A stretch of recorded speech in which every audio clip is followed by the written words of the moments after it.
प्रभा देवी के दो बेटे थे, जिसमें से बड़ा बेटा विनोद और छोटा बेटा मोहित था।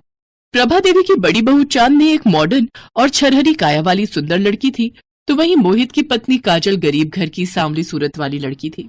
काजल अपने परिवार की जिम्मेदारियों को भली भांति निभाती थी, जबकि चांदनी का सारा ध्यान सिर्फ अपने मेकअप और फिगर को बनाने में ही रहता था। एक रोज, ये लीजिए मम्मी जी, आपकी मनपसंद अदरक लौंग इलायची वाली चाय। छोटी बहू, तू हम सभी की जरूरतों का कितना ख्याल रखती है। अरे जरा अपने शरीर को आराम भी दिया कर। सुबह पहली किरण के साथ उठती है और सारा दिन घर के काम काजी निपटाती रहती है। अरे थोड़ा कष्ट अपनी जेठानी को भी उठाने दिया कर और उसे भी कुछ जिम्मेदारियां निभाने दिया कर। वैसे है कहाँ वो? माँ जी, जेठानी जी तो अभी सो रही हैं और पूजा पाठ करने के बाद आपको चाय चाहिए होती है, इसलिए मैंने ही बना दी। जन्मदिन की ढेरों मुबारकबाद छोटी बहू। अब आज के दिन तो इस घर गृहस्थी से छुट्टी ले और अपने पति के साथ कहीं बाहर घूमा। शुक्रिया माँ जी। अपनी सास के पांव छूकर काजल खुश होकर अपने कमरे में चली जाती है।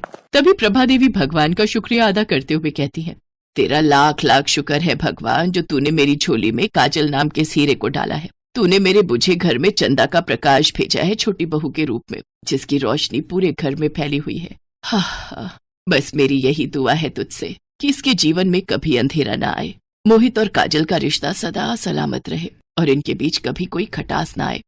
पीछे खड़ी चांदनी उनकी सारी बातें सुन रही होती है और अपने मन में हंसते हुए कहती है, जितनी दुआएं देनी है इसे दे लो सासू माँ। भले ही ये सारे घर में प्रकाश फैलाए, लेकिन इसकी खुद की जिंदगी में तो अंधेरा ही होगा, क्योंकि इसके चांद की चांदनी तो मैं हूँ। मोहित तो आखिरकार मुझ पर ही लट्टू है। उधर काजल अपने कमरे में मोहित से कहती है, मोहित आप आज के दिन भी ऑफिस जा रहे हैं? क्यों, आज क्या दिवाली है जो घर पर बैठकर पूजा करूं तुम्हारी, या तुमसे शाहरुख खान की तरह रोमांटिक बातें करूं? जस्ट लुक एट यू, काली तो तुम थी ही, अब तो तुम मोटी और भद्दी भी हो गई हो। पता नहीं मेरी किस्मत ही खराब थी जो ऐसी बीवी मेरे पल्ले पड़ गई। अपने जन्मदिन वाले दिन पति के मुंह से बधाई की जगह बेइज्जती की बातें सुनकर काजल दुखी हो जाती है, तो वहीं दरवाजे के बाहर खड़ी चांदनी ये सब सुनकर खुश हो जाती है और खुश होते हुए मन में सोचती है, अरे वाह, मेरी काली देवरानी के जन्मदिन की ऐसी शुरुआत। सचमुच सुनकर मजा ही आ गया। अब यही सही समय है आग में घी डालने का। चांदनी उनके कमरे में जाती है। और क्या हुआ मेरे हैंडसम देवर जी? क्यों मेरी सांवली सलोनी देवरानी पर भड़क रहे हैं? जरा कुछ सीखो मेरी भाभी से। शादी के इतने वक्त बाद भी इन्होंने अपने फिगर को कितने अच्छे से मेंटेन करके रखा हुआ है। मोहित, शायद आप भूल रहे हैं कि मैं एक बच्चे की माँ हूँ, और माँ बनने के बाद एक औरत के शरीर में परिवर्तन आते ही हैं। उसकी त्वचा और शरीर में फर्क पड़ जाता है। मैं एक पत्नी होने के साथ साथ एक माँ भी हूँ, जबकि जेठानी जी अभी माँ के सुख से वंचित है। ये बात सुनकर चांदनी गुस्से में वहां से चली जाती है। मोहित भी बैग उठाकर ऑफिस के लिए निकलने लगता है कि तभी उसका बेटा बंटी स्कूल के लिए तैयार होकर आता है और मोहित से कहता है, पापा, आज मेरी स्कूल वैन नहीं आई, तो क्या आप मुझे ऑफिस जाते हुए स्कूल ड्रॉप कर देंगे प्लीज? बस माँ की तरह बेटा भी मुझे बस परेशानी करने आता है। मुझसे ये सब चोचलेबाजी नहीं होती। चला भाग यहाँ से। इसी तरह मोहित अपने बेटे को झिड़कते हुए वहां से चला जाता है। बंटी रोते हुए अपनी माँ से कहता है, माँ, सभी के पापा उन्हें स्कूल ड्रॉप करने आते हैं, फिर मेरे पापा कभी मुझे छोड़ने क्यों नहीं जाते, और वो हमेशा ही हम दोनों से गुस्से में बातें क्यों करते हैं? नहीं बच्चे, पापा को ऑफिस के लिए देर हो रही थी ना, इसीलिए वो थोड़े गुस्से में थे। चलो मैं तुम्हें स्कूल ड्रॉप कराती हूँ। ऐसे ही कुछ दिन बीत जाते हैं। एक रोज जब काजल बाजार से सब्जी लेकर घर आ रही होती है, तो वो चांदनी और मोहित को हाथों में हाथ डाले होटल से बाहर निकलते देख लेती है। ये दृश्य देख काजल हैरान रह जाती है और उसके मन में हजारों सवाल उमड़ पड़ते हैं। ये दोनों होटल में एक साथ, कहीं इन दोनों के बीच कुछ गलत? नहीं, मैं बेकार में ये सब बातें सोच रही हूँ। देवर भाभी के बीच तो माँ बेटे का रिश्ता होता है, बिना किसी सबूत के कोई भी लांछन लगाना गलत होगा। इसी कशमकश में काजल घर पहुंच जाती है, लेकिन दिन भर उसके मन में यही कशमकश चलती रहती है। रात को जब काजल अपने कमरे में सो रही होती है, तो आधी रात को बंटी को प्यास लगती है और वो काजल से पानी मांगता है। काजल उठकर किचन में पानी लेने जाती है, तभी उसको चांदनी के कमरे से किसी के हंसने की आवाज आती है। अरे, जेठ जी की तो आज नाइट शिफ्ट है, फिर ये जेठानी जी के कमरे से किसकी आवाज आ रही है? काजल कमरे की खिड़की से झांक कर देखती है तो वो नजारा देखकर वो दंग रह जाती है। कमरे में चांदनी और मोहित एक दूसरे की बाहों में बाहें डाले बिस्तर पर लेटे हुए होते हैं और मोहित चांदनी से कहता है, सच कहूं चांदनी, तुम्हारे साथ ये रात सचमुच कयामत की रात लग रही है।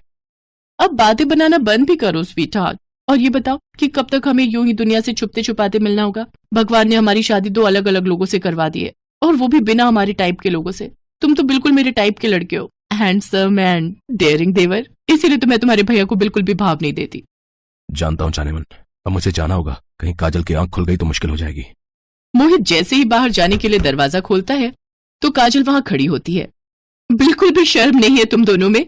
देवर भाभी के पाक रिश्ते को कलंक लगा दिया तुमने। मैंने ये कभी नहीं सोचा था कि मेरी जेठानी ही मेरी सौतन बनेगी।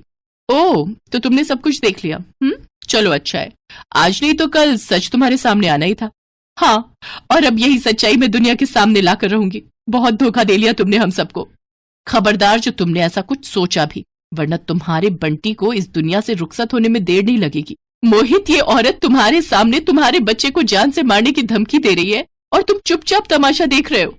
अरे कौन बच्चा, किसका बच्चा? तुम और बंटी तो बस मेरी एक भूल हो। तुम दोनों जियो या मरो, इससे मुझे कोई फर्क नहीं पड़ता, समझी?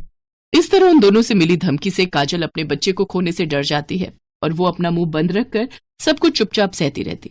और इसका नतीजा ये हुआ कि देवर भाभी की हवस को शह मिल जाती है और अब वो एक दूसरे के साथ और ज्यादा समय बिताते। एक रोज बंटी अपनी माँ से पूछता है, माँ, आजकल आप इतनी उदास और खोई खोई क्यों रहती हो? पापा ने आपसे कुछ कहा क्या? नहीं मेरे बच्चे, वो मेरी तबीयत ठीक नहीं है ना, इसलिए तू जा बाहर जाकर खेल। बंटी बाहर खेलने चला जाता है। तभी काजल की सास उसके कमरे में आती है और उससे कहती है, क्या बात है बहू, तेरे और मोहित के बीच सब कुछ ठीक तो है ना? आज जो बात तुमसे बंटी ने पूछी वो मैं भी कई दिनों से पूछना चाह रही थी। आजकल तुम हर वक्त खोई खोई से क्यों रहती हो? पता नहीं क्यों, लेकिन तेरा उदास चेहरा देखकर ऐसा लगता है कि जैसे कोई सौतन तुझे ढा रही हो। अगर ऐसा कुछ है तो एक बात हमेशा याद रखना, विश्वास से भरी पत्नी अगर चाहे तो यमराज से भी अपने पति के प्राण वापस ला सकती है। फिर एक औरत से क्या डरना। ये कहकर उसकी सास वहां से चली जाती है, लेकिन उसकी बातों ने मानो काजल में एक शक्ति प्रदान कर दी थी और वो बिना देर किए अपने जेठ के पास जाती है और उसे सारी सच्चाई बता देती है। काजल, तुम होश में तो हो? अपनी जेठानी के बारे में ऐसी बातें करते हुए तुम्हें शर्म नहीं आती?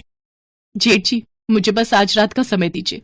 आज रात जेठानी जी की सच्चाई आपके सामने होगी। इसके बाद विनोद के साथ मिलकर काजल एक प्लान बनाती है और फिर आधी रात को मोहित के फोन से चांदनी के फोन पर एक मैसेज करती है और उसे अकेले में मिलने के लिए छत पर बुलाती है। कुछ देर बाद चांदनी छत पर जाती है और पीछे से जाकर मोहित के गले लिपट जाती है और उससे कहती है, क्या हुआ मेरे हैंडसम देवर जी?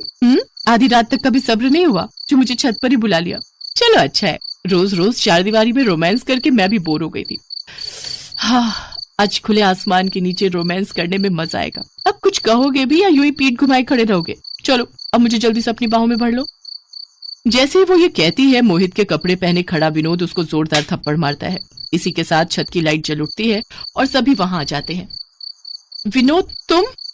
हाँ मैं। इतने दिनों से तुम मुझे धोखा दे रही हो, मुझे बेवकूफ बना रही हो। और तुम मोहित, अपने ही भाई की पीठ पर छुरा घोंप दिया तुमने। अगर आज काजल मुझे तुम्हारी सच्चाई नहीं बताती तो तुम देवर भाभी का ये घिनौना सच कभी भी मेरे सामने नहीं आता। आज के बाद तुम दोनों से मेरे सारे रिश्ते खत्म। नहीं विनोद, ऐसा मत कहो। मुझसे रिश्ता मत तोड़ो, मुझसे भूल हो गई। अपनी अय्याशी को भूल का नाम मत दो, समझी? अब निकल जाओ मेरे घर से। काजल, तुम तो मुझे समझो। आखिरकार मैं तुम्हारे बच्चे का बाप हूँ। तुमने हमारे बच्चे का वास्ता। जिस बच्चे को मौत के घाट उतारने की बात कह रहे थे, आप आज उसी का वास्ता दे रहे हो। बंटी बेटा, अपने पापा के पास आओ। दूर रहो मुझसे। आपने मेरी माँ का दिल दुखाया है, उन्हें धोखा दिया है। चले जाओ हम दोनों की जिंदगी से। माँ, मैं तो आपका बेटा हूँ, आप तो मुझे माफ करेंगे ना? अपना ये मनहूस चेहरा लेकर निकल जाओ मेरे घर से। अरे तू मेरा बेटा नहीं बल्कि मेरी कोख से जन्मा एक कलंक है, कलंक। इस तरह चांदनी और मोहित की हवस के कारण 4 जिंदगियां बिखर जाती हैं। कुछ साल बीत जाने के बाद विनोद और काजल बंटी को माता पिता का प्यार देने के लिए एक दूसरे से शादी कर लेते हैं। तो वहीं मोहित और चांदनी जेल में सड़ते हुए अपने आगे की जिंदगी काटते हैं।